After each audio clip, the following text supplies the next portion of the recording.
Na semana passada nós aprendemos aqui o porquê de crentes do Novo Testamento, do Pacto da Graça, ainda precisam obedecer à lei. E nós já sabemos que nós precisamos obedecer à lei por alguns motivos que não dizem respeito à salvação. Nunca foi propósito da lei promover salvação. O propósito da lei é, em primeiro lugar, mostrar justamente o contrário, que nós estamos em miséria, porque a lei avulta o pecado. A lei revela o pecado para o pecador. É muito fácil você saber que é pecador, eu saber que sou pecador, porque além de a lei de Deus estar escrita no meu coração, o que me dá um testemunho interno, eu tenho a lei de Deus revelada em sua palavra, e quando eu olho para a lei, quando eu olho para os 10 mandamentos, facilmente eu percebo que eu estou em falta com Deus, que eu peco, que eu sou um pecador e que sempre vou pecar.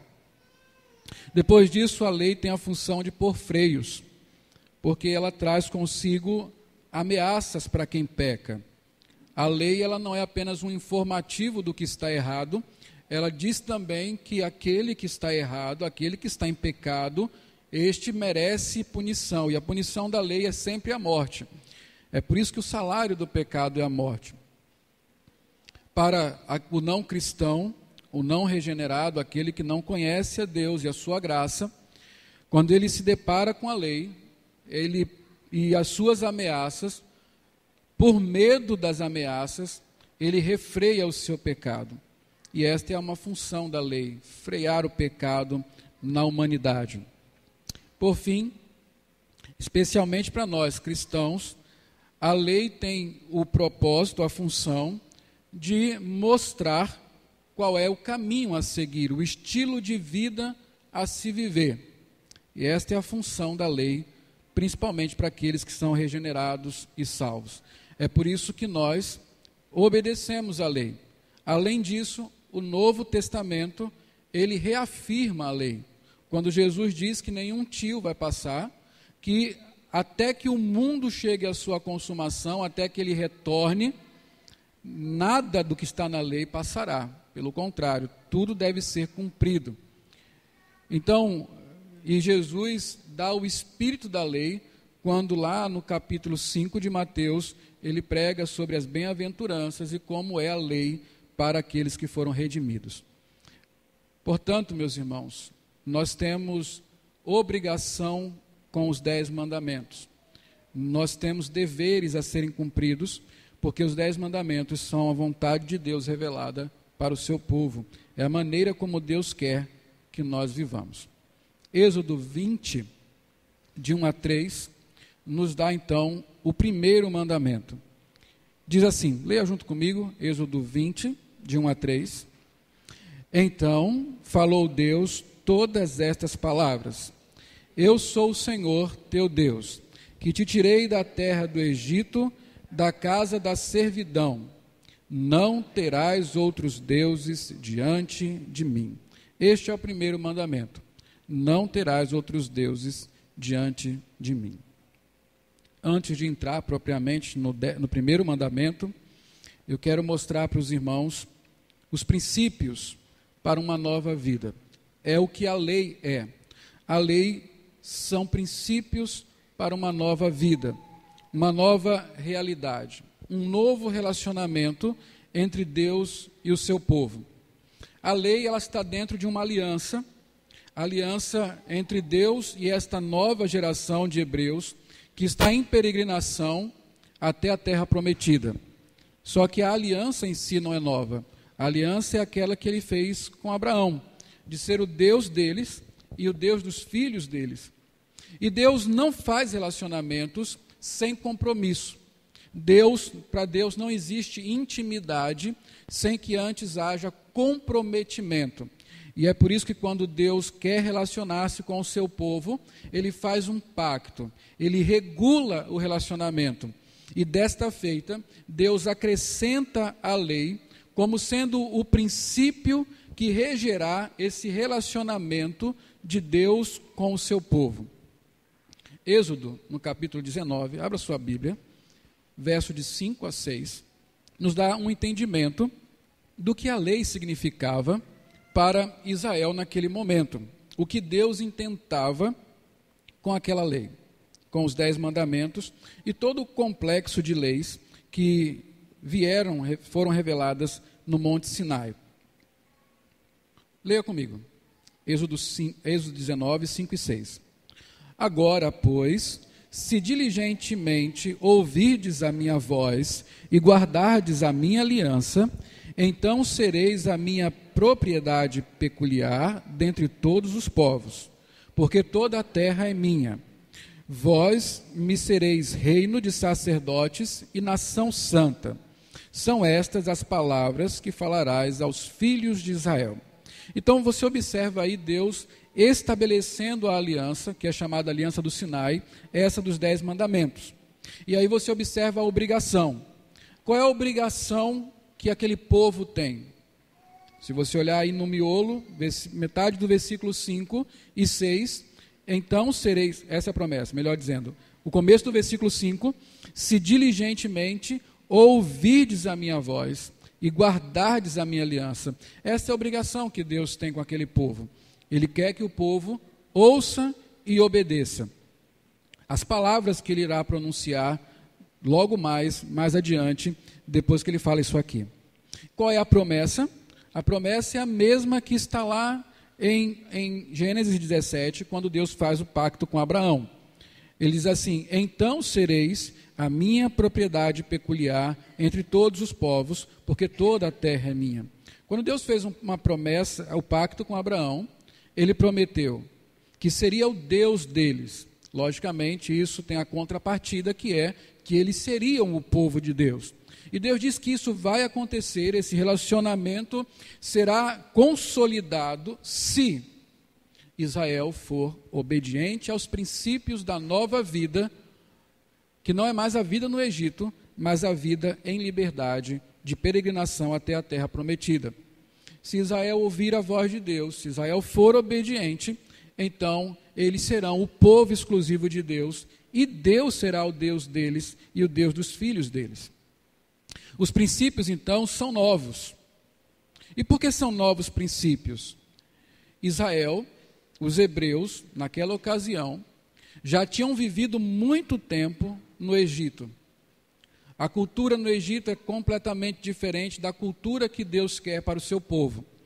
Lá no Egito, eles tinham o seu pensamento, a sua maneira de pensar moldada pelo Egito. Aquele povo não nasceu em Canaã, aquele povo nasceu no Egito. São 430 anos no Egito. Aquela geração de hebreus não conheceu outra coisa senão o Egito. Nós já falamos nisso. Nós que já chegamos até o capítulo 20, quando nós estudamos sobre a murmuração dos hebreus, do que eles têm saudade? Eles têm saudade do Egito. O paladar deles, a cultura gastronômica deles é egípcia. Eles querem os melões do Egito, eles querem as carnes do Egito, as cebolas do Egito. A cultura gastronômica, e não é a cultura gastronômica apenas, a cultura religiosa, a cultura familiar. Ainda que eles fossem o povo de Deus dentro do Egito, o Egito tinha contaminado o coração daquele povo. Eles não sabiam viver por outro princípio, senão o princípio egípcio. Então agora Deus tira aquele povo do Egito e precisa dar para eles novos princípios de vida, que não são mais os princípios do faraó, o antigo senhor deles, mas o princípio de Deus, o Senhor verdadeiramente deles. Só para nós fazermos uma comparação, para nós entendermos como a vida agora para os hebreus é completamente nova. A antiga vida deles no Egito, lá eles eram escravos. Agora, vivendo com Yahvé, o Deus da aliança, eles são livres. Lá no Egito, eles eram servos do faraó. Agora, eles são servos de Deus. Lá no Egito, eles tinham se estabelecido na terra. Eles pararam lá, construíram casas, formaram família. Depois a coisa deu errada, mas a princípio eles se estabeleceram na terra. A mentalidade é de estabilidade, de fixação. Agora, nas mãos de Deus, debaixo do senhorio de Deus, eles são peregrinos. Eles não estão se estabelecendo na terra, pelo contrário, eles estão caminhando em direção à terra que Deus lhes dará. Veja que tudo mudou. Mas o principal aqui é que lá no Egito, a mentalidade daquele povo era politeísta. O Egito tem um panteão, vários deuses. O faraó é um deus e há outros deuses. Agora, Deus exige deles o monoteísmo, um único Deus. Ou seja, os princípios estão sendo mudados. O que isso quer dizer? Primeiro Deus tirou eles do Egito. Primeiro Deus tirou o povo de dentro do Egito. E agora Ele está tirando o Egito de dentro do povo. Aquele povo saiu do Egito, mas carregou o Egito em seu coração. É o que Filipe fala lá no capítulo 7 de Atos, que no coração eles voltaram para o Egito. É necessário agora tirar o Egito daquele povo, a cultura egípcia. Então Deus dá novos princípios de vida. A nova vida tem uma nova maneira de ser vivida, regulada pelos 10 mandamentos. É isso que significa a lei para aquele povo. Não apenas os 10 mandamentos, mas no caso dos hebreus, havia leis sanitárias, leis a respeito de culto, leis a respeito de colheita, civis, enfim. Tudo isso. Para a nossa vida, qual é a aplicação disso? Como a lei se enquadra na nossa vida? Então, abra sua Bíblia em Efésios 2, 1 a 10. A verdade eterna aqui, o princípio que não caduca, é que nós também, assim como Israel, fomos libertos de um antigo cativeiro, o cativeiro do pecado, no qual Satanás é o faraó, e Deus nos liberta disso e nos dá uma nova vida. E a questão é, como nós vivemos a nova vida? Como é que que princípios nos regerão nessa nova vida dada por Deus, na redenção? Efésios 2, de 1 a 10, está escrito assim, preste atenção. Ele, Deus, nos deu vida,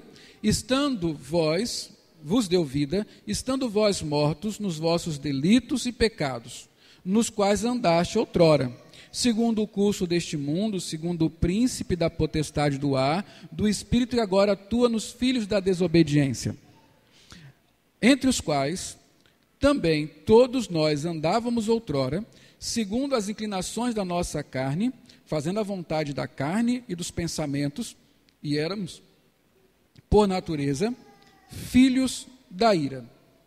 Até aí, Paulo descreve para nós a antiga vida, a vida de todo homem sem Deus. Como é que nós podemos descrever esta vida em uma palavra só? Escravidão. Que tipo de escravidão? A escravidão operada pelo mundo, por Satanás e por nossa própria carne. Veja o que Paulo diz. Andávamos em delitos e pecados. A nossa vida se conduzia no pecado. Andar aqui é no sentido de viver. Vivíamos em delitos e pecados. E quem dava os princípios para que nós seguíssemos dessa maneira? Paulo fala, segundo o curso do mundo, conforme é o mundo. Segundo o diabo, o príncipe, o espírito que agora atua nos filhos da desobediência, o príncipe da potestade do ar, o princípio satânico estava em nossas vidas, nos fazendo viver no pecado. Além disso, diz, segundo as inclinações da carne. A nossa própria vontade perversa, dominando o nosso coração, nos fazia andar em pecado. Havia princípios que regulavam a nossa vida. Mas aconteceu a redenção. A partir do verso 4, observe o que está escrito. Mas Deus, sendo rico em misericórdia, por causa do grande amor com que nos amou, e estando nós mortos em nossos delitos, nos deu vida juntamente com Cristo, pela graça sois salvos. E juntamente com Ele nos ressuscitou e nos fez assentar nos lugares celestiais, em Cristo Jesus, para mostrar nos séculos vindouros a suprema riqueza da sua graça, em bondade para conosco, em Cristo Jesus. Porque pela graça sois salvos, mediante a fé, e isso não vem de vós, é dom de Deus, não de obras, para que ninguém se glorie. Estes versículos que nós lemos agora falam da obra de Deus em nossa vida. Assim como Israel não poderia sair sozinho do Egito, nós também não poderíamos sair desse antigo estado de vida. Então Deus veio até nós e nos resgatou deste império perverso, do domínio de Satanás, do domínio do mundo, do domínio da carne, e nos deu vida em Cristo. Ele nos tirou da morte e nos colocou em Cristo Jesus assentados em lugares celestiais. É uma nova vida, completamente nova, não mais vivendo em morte, mas em vida. Contudo, a redenção tem um propósito. A questão é, como eu vivo a nova vida? Então vem o versículo 10, que nos ensina. Diz assim: pois somos feitura dele, criados em Cristo Jesus para boas obras, as quais Deus de antemão preparou para que andássemos nelas. Agora você observa o seguinte, olha o contraste. Versículo 1 diz, andávamos em delitos e pecados. Versículo 10 diz, Deus fez tudo isso para que nós agora andemos em boas obras. Nós saímos da vida do pecado para a vida de boas obras. Agora, a nova vida é vivida segundo Deus, não mais segundo o diabo, não mais segundo o mundo e não mais segundo a carne, mas segundo Deus. É a vontade de Deus que tem que ser feita. É isso que Paulo quer dizer com boas obras. As boas obras não são inventadas por nós. As boas obras não são uma criação humana. O texto diz, as boas obras foram preparadas por Deus de antemão. Ou seja, as boas obras são aquelas que Deus determina para que seja nosso princípio de vida. Nós não fazemos boas obras. O texto não diz isso. O texto diz, nós vivemos em boas obras. Nós andamos em boas obras. Boas obras não é o que fazemos, é o princípio que nos regula. E que princípio é esse? A vontade de Deus. A vontade de Deus revelada. E a vontade de Deus revelada é a lei. São os 10 mandamentos, a lei moral.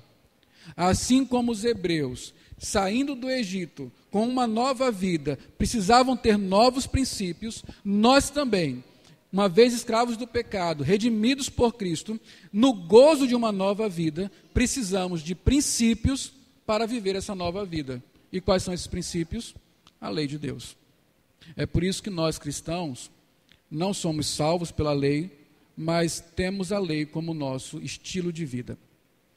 Na redenção, a lei não tem a função de nos dar uma nova vida. Somente Cristo pode fazer isso.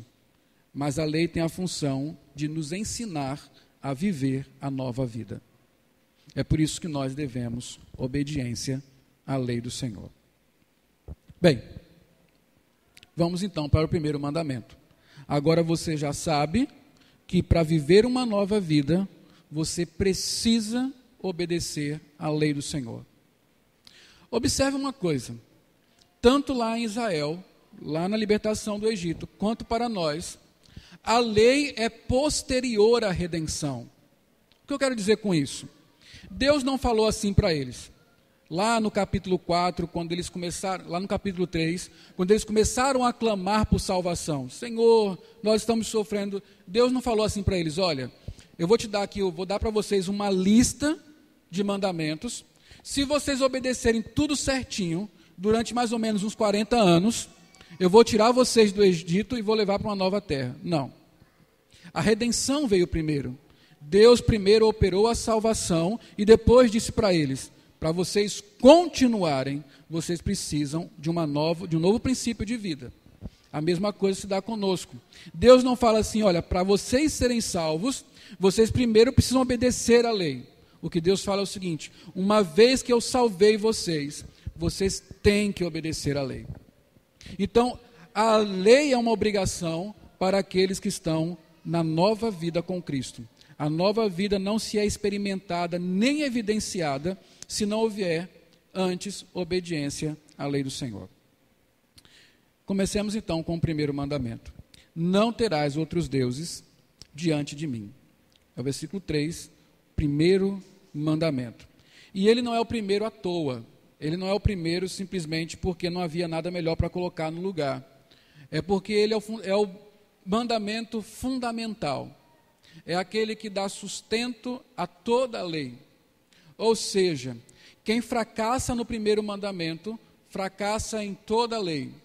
Quem perseverar em obediência ao primeiro mandamento, será vitorioso em obediência a toda a lei. Na verdade, toda a lei, qualquer item da lei, uma vez descumprido, configura, em primeiro lugar, a quebra do primeiro mandamento. O primeiro mandamento é o mandamento fundamental. Não terás outros deuses diante de mim. O que isso significava lá para os hebreus, no Antigo Testamento, saindo do Egito? Aquilo que eu já falei anteriormente. Eles viviam numa cultura onde o politeísmo era a tônica. Vários deuses. O faraó é Deus. O reino do Egito, o império do Egito, se construía em cima dos deuses. Eles atribuíam suas vitórias, a sua prosperidade, a sua fartura aos deuses. Todos os povos invejavam os deuses egípcios. E certamente, Israel, vivendo lá dentro, conhecendo o Egito de forma tão íntima, tinha sido contaminado com o politeísmo, com a adoração de vários deuses, com a idolatria que imperava dentro do Egito. Certamente o coração dos hebreus estava contaminado com a idolatria do Egito.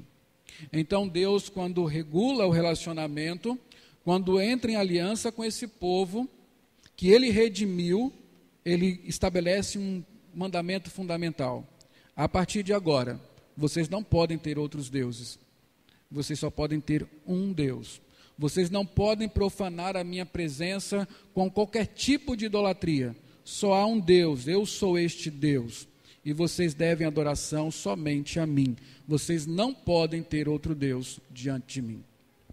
Basicamente, é como se dá num casamento. Deus desposou Israel, é assim que ele fala muitas vezes. Ele toma Israel como sua esposa. E logicamente, se você tem uma esposa, você não quer compartilhá-la com ninguém. Você não admitiria que ela tivesse outros homens em sua presença. O que você exige é uma exclusividade e fidelidade no relacionamento. E é isso que Deus está fazendo com Israel. O meu relacionamento com você é um relacionamento exclusivo. Um relacionamento onde não há a condição de ter um outro Deus. Essa é a mudança redentora. Principal, fundamental. Deixar todos os deuses para adorar e satisfazer-se em apenas um, Yahvé. A base da aliança é: eu serei o teu Deus. Isso não é apenas uma promessa de que Deus estaria com eles, mas Deus está dizendo também qual é o comportamento deles para com Deus. Eu serei o teu Deus, nenhum outro mais, eu serei o Deus de vocês. Se Israel fosse fiel a este mandamento, ele seria fiel a todo o resto. O mesmo se dá conosco. Uma aplicação para esse princípio da exclusividade, da adoração somente a Deus, nós podemos encontrar no Novo Testamento lendo Tessalonicenses. Abra sua Bíblia, 1 Tessalonicenses 1, de 9 a 10. Pois eles mesmos, vamos ler? Pois eles mesmos, no tocante a nós, proclamam que repercussão teve o nosso ingresso no vosso meio, e como, deixando os ídolos, vos convertestes a Deus, para servirdes o Deus vivo e verdadeiro, e para guardardes dos céus o seu Filho, a quem ele ressuscitou dentre os mortos, Jesus, que vos livra da ira vindoura. Olhe, quando você lê todo o primeiro capítulo da primeira carta de Paulo aos Tessalonicenses, você vai observar que Paulo está empolgadíssimo, entusiasmadíssimo com aqueles irmãos. Talvez seja a carta onde Paulo fala mais euforicamente sobre a conversão de alguém. Paulo está orando a Deus e dando graças ao Senhor, porque a fé daqueles irmãos é propagada em todo canto. O evangelho que ele pregou não foi apenas de palavra, mas o Espírito Santo agiu, convenceu aquelas pessoas, elas se converteram, elas estão dando frutos de uma nova vida, o arrependimento é notório. Paulo está entusiasmado com aquele povo. Na região onde eles vivem, nas cidades próximas, todo mundo conhece a história daquela igreja. Aquela igreja é vibrante, as pessoas se amam. Paulo não tem medo de dizer que eles são eleitos de Deus. O que aconteceu na vida daquelas pessoas? Qual foi o princípio que mudou? O que a redenção fez com eles? Paulo diz: deixando os ídolos, vos convertestes a Deus. Aquele povo abandonou os seus ídolos e começou a servir e amar unicamente a Deus. E daí todo o resto floresce naturalmente, automaticamente, porque quando Deus está no centro da vida, todo o resto vem de maneira automática. Esse é o princípio do primeiro mandamento sendo aplicado à nossa vida como igreja no Novo Testamento, ao pacto da graça. Nós também precisamos abandonar os ídolos para servir somente a Deus. Nós temos a responsabilidade de obedecer o primeiro mandamento. Eu quero que você entenda agora, uma vez que eu te expliquei a função do primeiro mandamento, tanto em Israel como nas nossas vidas hoje, eu quero que você entenda a idolatria. Talvez você esteja pensando nos católicos, que tem lá seus santos, seus oratórios e tudo mais. Talvez você não pense que pode se enquadrar nas características de um idólatra. Talvez você nunca tenha se olhado assim, afinal você é um evangélico, você não cultua imagens, você sabe que deve amar a Deus acima de tudo, enfim. Dificilmente nós nos olhamos como idólatras, mas eu quero que você entenda a idolatria e como é que a Bíblia nos mostra a idolatria para nós, cristãos, numa cultura onde quase já não há fé, uma cultura onde quase não há religião secularizada. No seu boletim eu escrevi uma pastoral a respeito disso, você pode ler e vai entender melhor isso. Mas observe o que eu tenho para lhe dizer agora. Entenda a idolatria. Entendendo a idolatria. Primeiro, fomos criados para adorar. Deus nos criou para adorar. O propósito de Deus na criação foi criar o homem para que ele o adorasse. O fim do homem, o fim principal do homem é glorificar a Deus e ter satisfação nele, gozá-lo para sempre. Então, na nossa vida, no nosso coração, há uma estrutura que nos impulsiona, nos faz desejar adorar. Calvino fala de um certo senso da religião, ou seja, todo mundo sabe que tem que adorar alguma coisa. Você vai para os povos mais remotos e você vai encontrar as pessoas adorando. Não há nenhum povo que não adore alguma coisa, que não se curve diante da criação.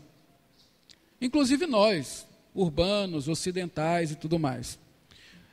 Se este impulso de adoração for bem direcionado, nós teremos um único objeto de adoração: Deus. E Deus fez isso mesmo. Antes da queda, Adão e Eva adoravam somente a Deus, andavam só com Deus, amavam só a Deus, viviam para Deus. Mas aí entrou o pecado no mundo. e o pecado desviou isso. Mas o que é adorar a Deus? O que significa isso? Você já parou para pensar, você é um adorador, pela graça de Deus, um adorador redimido, que tem o seu coração redirecionado para Deus, mas o que é adorar? Você não sabe descrever isso. A gente trata isso com muita subjetividade, como se fosse apenas estas coisas que fazemos na igreja, alguns poucos movimentos emocionais que nós temos em direção a Deus. Isso não é adoração de fato.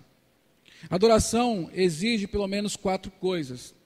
Uma delas é a própria adoração, a reverência, a admiração a Deus, o lhe prestar culto, louvor, reconhecimento. Adoração implica confiança. Aquele em quem nós confiamos como único Salvador, aquele que nós confiamos a nossa vida, os cuidados da vida, aquele a quem nós direcionamos todo o cuidado que nós precisamos. Depois disso, invocação. A adoração nos leva a recorrer a Deus como aquele único que pode nos socorrer, que pode suprir necessidades, que pode nos defender de perigos. Ele é o nosso objeto de invocação quando precisamos de ajuda. E por fim, ações de graças.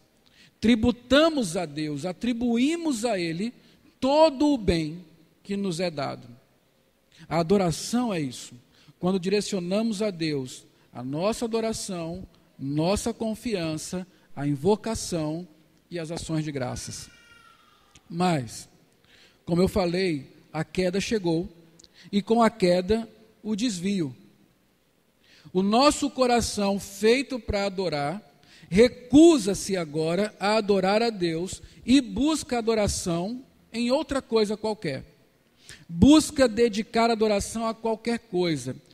E para falar a verdade, o objeto preferido de adoração do coração caído é o próprio eu. Somos nós mesmos. Substituímos Deus por nós mesmos. A adoração foi desviada do seu propósito quando a queda nos alcançou. Há um autor, eu tenho citado ele constantemente aqui, é o Paul Tripp, e ele fala o seguinte: todos os dias a criação luta com o Criador pelo controle dos nossos corações.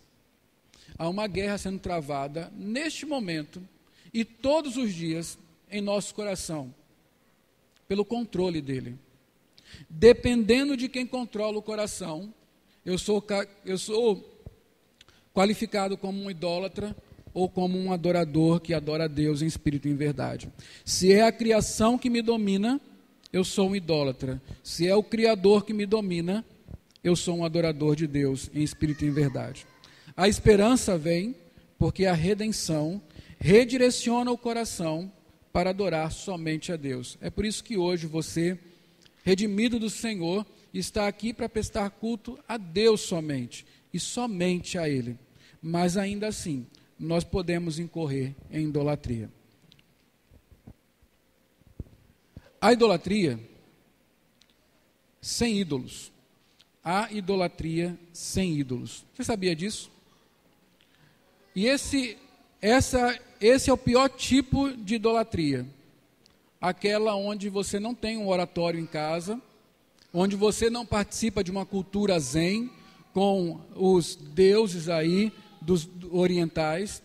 É aquela idolatria onde não há imagens, onde não há um Deus de fato.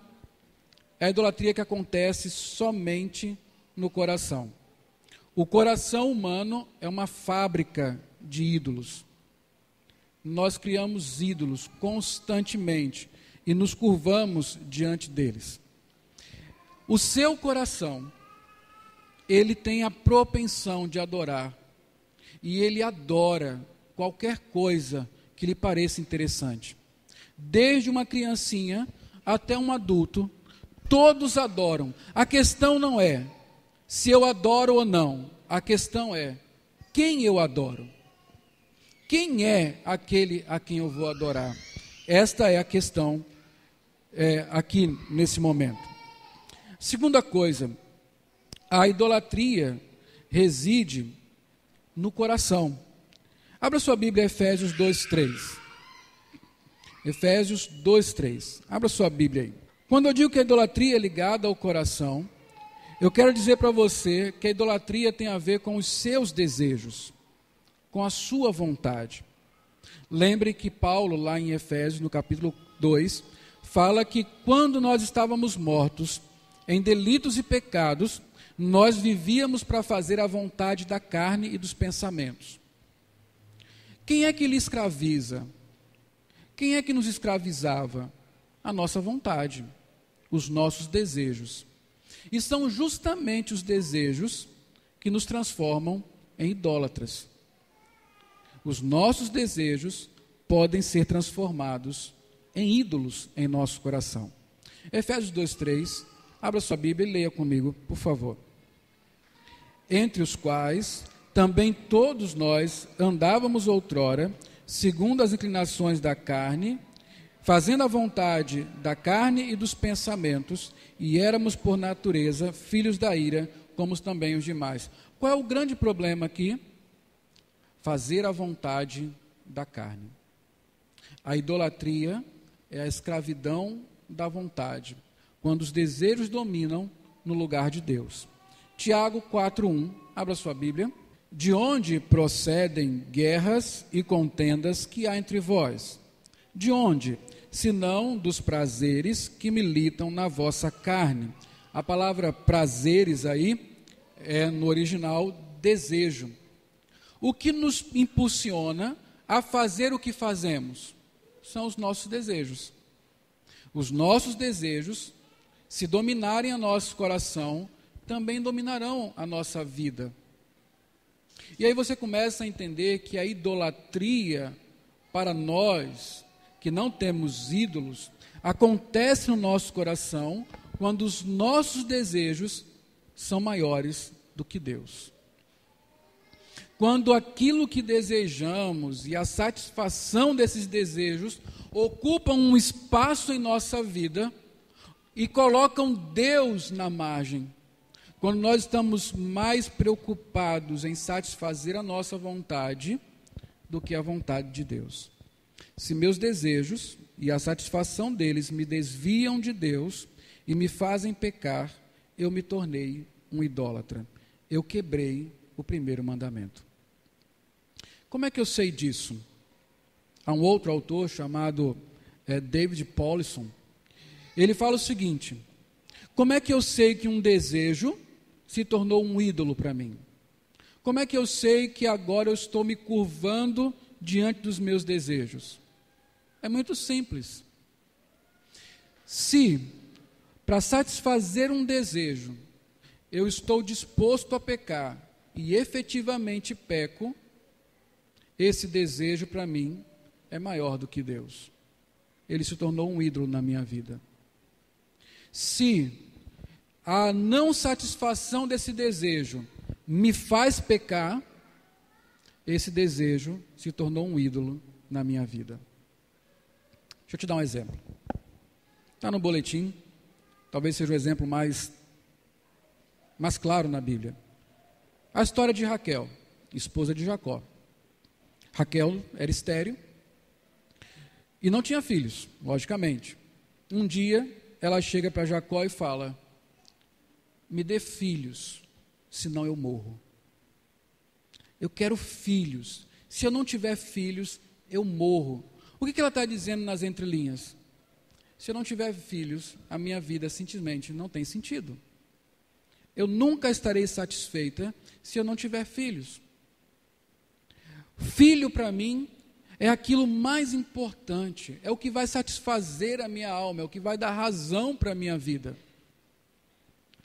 Veja, o desejo de ter filhos não é ruim, é bom, é legítimo, mas nesse caso fez aquela mulher pecar.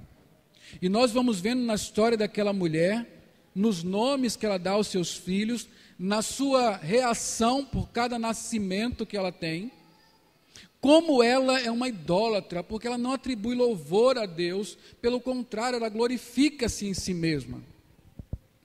A idolatria é quando um desejo me domina de tal forma que eu estou disposto a pecar para realizar um desejo. Ou, antes, se eu murmuro, me entristeço, perco a razão da vida, porque este desejo não foi satisfeito. Esse desejo, em particular, é o meu Deus. Eu não tenho mais satisfação em Deus, eu tenho satisfação nessas coisas. Então, todos nós, meus irmãos, temos muita facilidade de sermos idólatras. É assim que nós quebramos o primeiro mandamento, nos nossos dias e em nossos tempos. Se meus desejos e a satisfação deles me desviam de Deus e me fazem pecar, eu me tornei um idólatra. Outra coisa que nós precisamos aprender sobre a dinâmica, sobre a idolatria, é que o pecado, ele é fundamentalmente idólatra. O pecado é fundamentalmente idólatra. O que é o pecado? Senão a falta de amor a Deus. O que é o pecado, senão deixar de adorar a Deus para adorar qualquer outra coisa, inclusive a mim mesmo. Pensem em Adão e Eva. O que foi o pecado deles? A desobediência a Deus, tomar o fruto proibido e comê-lo. Mas o que estava no centro disso? Uma substituição, a grande troca. A grande troca é trocar o Criador pela criatura. O homem que foi criado para satisfazer-se em Deus, agora encontrou satisfação naquela fruta, e em tudo que aquela fruta poderia trazer para ele. Ele deixou de buscar a Deus e satisfazer-se nele, para se satisfazer na fruta. Adão trocou Deus pelo fruto proibido. O fruto proibido se tornou o seu ídolo e o seu Deus. O pecado, ele é fundamentalmente idólatra. Paul Tripp fala o seguinte: eu faço as coisas erradas porque meu coração deseja algo mais que o Senhor. O pecado é muito mais do que fazer a coisa errada. Ele começa com amar, adorar e servir a coisa errada. Então, meus irmãos, quando nós pecamos, quando nós concebemos o pecado, quando nós realmente colocamos em prática o pecado, antes o pecado, ele foi acalentado em nosso coração. É isso que Tiago diz: quando nós somos tentados pela cobiça. E a cobiça é aquilo que tira Deus para adorar o desejo. É o domínio da vontade. E aí, quando a minha cobiça acalenta o pecado, ela começa a amar o pecado, ela começa a se curvar diante do pecado, ela começa a adorar esse pecado, e finalmente ela vai servir o pecado. Vamos pensar no adultério. Lembre-se de Davi. Davi não começou adulterando com Betseba. Ele olhou para ela. Ele não deveria estar ali. Ele olhou para ela e desejou aquela mulher. De imediato ele não foi tomar providências para estar com ela. Ele procurou saber quem ela era. Ele começou a pensar nela tomando banho. Ele começou a amar aquela ideia de estar com ela. E aquilo se tornou o seu alvo, o seu objeto de adoração. E finalmente ele serviu ao seu pecado, quando levou ela para a cama. O pecado nasce na idolatria do coração, por um desejo ilícito, proibido. O pecado, ele é fundamentalmente idólatra. O que domina o meu coração, domina a minha vida.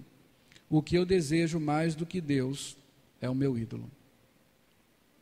Entendeu como é que você pode quebrar o primeiro mandamento? Sem entrar num templo pagão, sem ter uma imagem em sua casa, sem sequer ser religioso, Você entendeu como é que você pode ser idólatra? Pois bem, é assim que a Bíblia nos ensina. O problema da idolatria não está nos templos, nem na religião.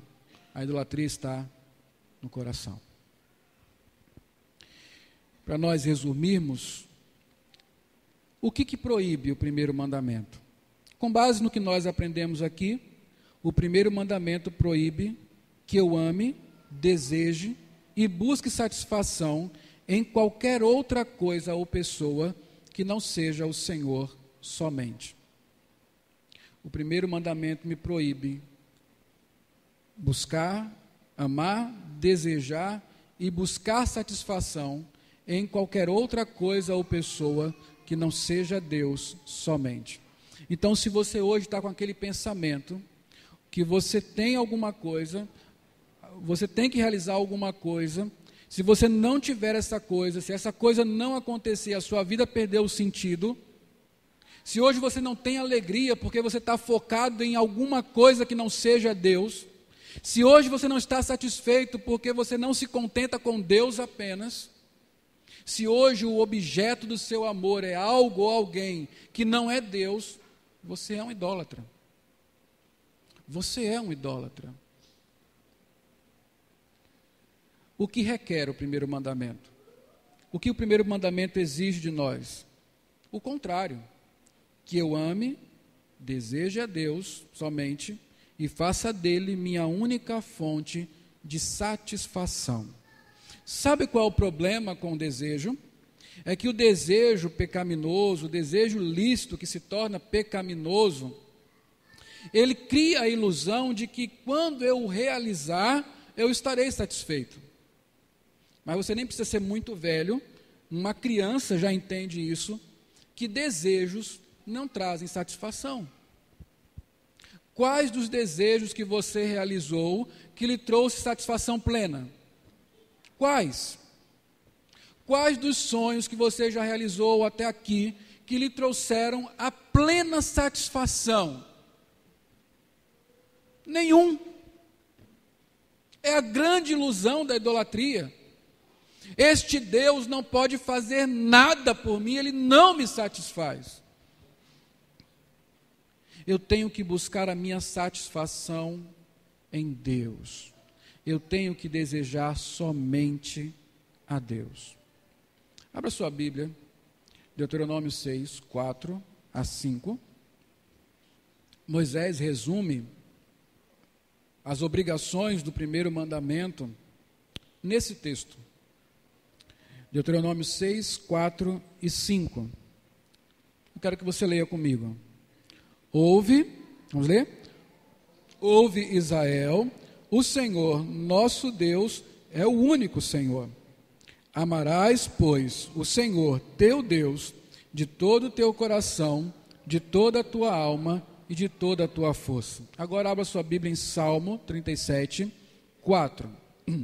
Agrada-te do Senhor, e Ele satisfará os desejos do seu coração. A NVI diz, deleite-se no Senhor. Em outras palavras, o que o salmista está dizendo, deseje somente a Deus, e então o seu coração estará satisfeito. Você quer plena satisfação? Cumpra o primeiro mandamento. Você quer aquela alegria e felicidade que superam as circunstâncias? Cumpra o primeiro mandamento. Você está cansado das frustrações que os seus desejos lhe trazem, que os seus sonhos realizados lhe trouxeram? Você está cansado de buscar deuses e ídolos que não satisfazem a sua alma, o seu coração? Cumpra o primeiro mandamento. A lei do Senhor é o segredo da felicidade, porque verdadeira felicidade há somente em Deus. Mas, se eu lhe fizer refletir agora, se eu pedir para você, pense em sua vida, pense na sua vida, pense na sua vida em relação ao primeiro mandamento. você tem quebrado esse mandamento. Por exemplo, você ama seus filhos mais do que a Deus, a ponto de ser indulgente com eles. Você ama a si mesmo mais do que a Deus. Você deseja ser amado pelos seus filhos mais do que eles devem amar a Deus. Então você se torna aquele pai legal, indulgente, não disciplinador. Você peca por causa do seu desejo de ser aceito pelos seus filhos. Tem um grupo legal, você quer fazer parte dele. Você que é jovem, ligado às tribos aí.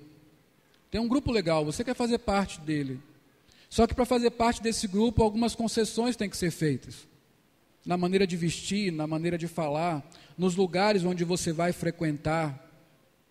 Se você tem cedido a isso, você tem sido um jovem idólatra. Você tem amado o seu desejo por aceitação mais do que você ama a Deus. Você quebrou o primeiro mandamento. Você quer ser feliz. E você está disposto para ser feliz a se divorciar da sua esposa ou do seu marido, em busca de uma felicidade. Você está disposto para ser feliz a gastar todos os seus dias, as 24 horas que Deus lhe deu, trabalhando como um louco para ficar rico. Para ser feliz, porque você crê que sendo rico você vai ser feliz. Você se tornou um idólatra da sua felicidade. Você não quer ficar só. Você tem medo da solidão. Então você não espera em Deus para que Ele providencie alguém para estar com você. Você vai buscar qualquer um que apareça, mesmo que ele não seja um cristão, mesmo que ele não seja um homem temente a Deus, uma mulher temente a Deus, mesmo que ela não seja aquela pessoa como a Bíblia descreve. Você se tornou um idólatra do seu medo de solidão. Você é um solteiro e tem suas necessidades sexuais, e o seu desejo por sexo lhe faz ir à fornicação, buscar pessoas fora do relacionamento do casamento. Você peca contra Deus para suprir o seu desejo. Sexo não é necessidade, sexo é desejo. Você se tornou um idólatra, você quebrou o primeiro mandamento. Eu posso passar a noite inteira aqui dando exemplos de idolatria, de quebra do primeiro mandamento. Eu posso passar uma semana inteira aqui, se eu vasculhar somente o meu coração. Qual é o ídolo que você tem erigido no seu coração ultimamente? Qual é o seu Deus? De que forma você tem quebrado o primeiro mandamento? A lei, meus irmãos, ela traz consigo promessas pactuais, ela traz consigo castigos pactuais. Não ficará impune os idólatras. Está escrito na Bíblia: idólatras não herdarão o reino de Deus.